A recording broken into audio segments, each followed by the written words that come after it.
am delighted to be with you. I'll look at my notes sparingly because it's easier not to.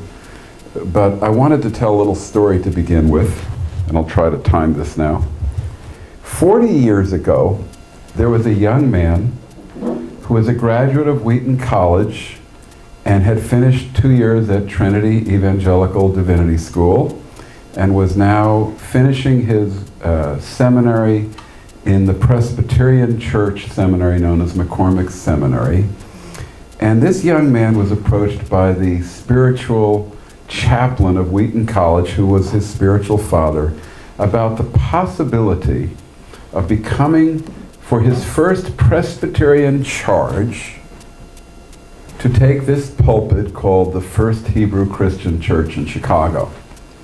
Now, I loved my spiritual father, and I knew that he was under a lot of pressure doing this as well as being the chaplain of the school. So I said, well, I could probably do this for a while, and then I could probably go on and take a normal Presbyterian church, because I didn't really want to do, if you can imagine, I really didn't want to do this Jewish ministry, because I knew several things about Jewish ministry. Already at 24 years old, I knew two things about it. One, that the Jewish community does not like it, so that's not going to win you friends and influence people. And I also knew that the Christian community smiles at you when you're in it, but they don't really think it's too exciting either, because they looked at it as marginally successful, and therefore it wasn't a great way to gain status in the Christian ministry either. And I was marginally Jewish, and I didn't identify myself as Jewish. I identified myself as a Christian at that point, because I figured, well, now we're all Christians. Why should I distinguish myself even as a Jewish Christian? But out of deference to Chaplain Welsh, I said yes to this invitation, being so ignorant. And I came into this congregation, which now had a lot of old-timers, had been through a lot of struggles, had been a successful Jewish ministry in the 30s and the 40s and the 50s, and the founders had died. But there were 4 elders in that congregation who in 1972 were asking a question. And the question was, almost to paraphrase one of my heroes, Francis Schaeffer, as some of you know Francis Schaeffer, was to ask the question, how shall we then live? But they were phrasing it in regards to Jewish people who come to faith in Jesus. And they were saying things like, shouldn't we worship on the Sabbath instead of Sunday? Shouldn't we include Jewish liturgy where it's biblically coordinate and solid? Shouldn't we celebrate the feasts on the feast days? And I said, well, I've never thought of this before. This is a totally new thought to me. So I'm going to study, because in those days I thought the way you answered any question was to go to a library.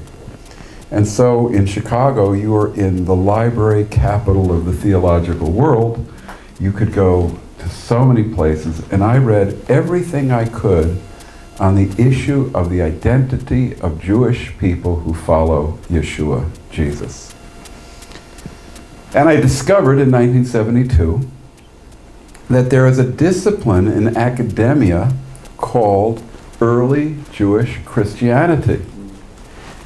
New field that I hadn't studied much before.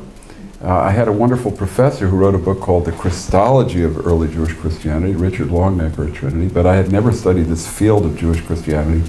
And I gave myself to a year of intensive study, and then found myself coming to this amazing conclusion, and that was that the consensus of scholars of early Jewish Christianity, those who were pursuing that field, not all Christian scholars, but Christian scholars and Jewish scholars that were pursuing that field, came to the conclusion that the apostles, the ones that Yeshua appointed, continued to live a Jewish life and continued to believe and exemplify and teach that Jews who come to faith in Yeshua are still called to live and identify as Jews, as part of their people.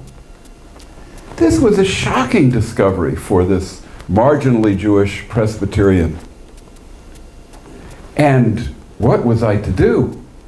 Well, this is shortly before my friend here, Bert Horowitz, came to the congregation. I stood up in front of the congregation and I told them that we had been wrong, and that we really we're a halfway house of assimilation, and that we should be, as part of our discipleship, discipling Jewish believers to continue to live and identify as part of their people, which is based at that time, and this has always been my conviction, on Torah as it's applied fittingly in the New Covenant.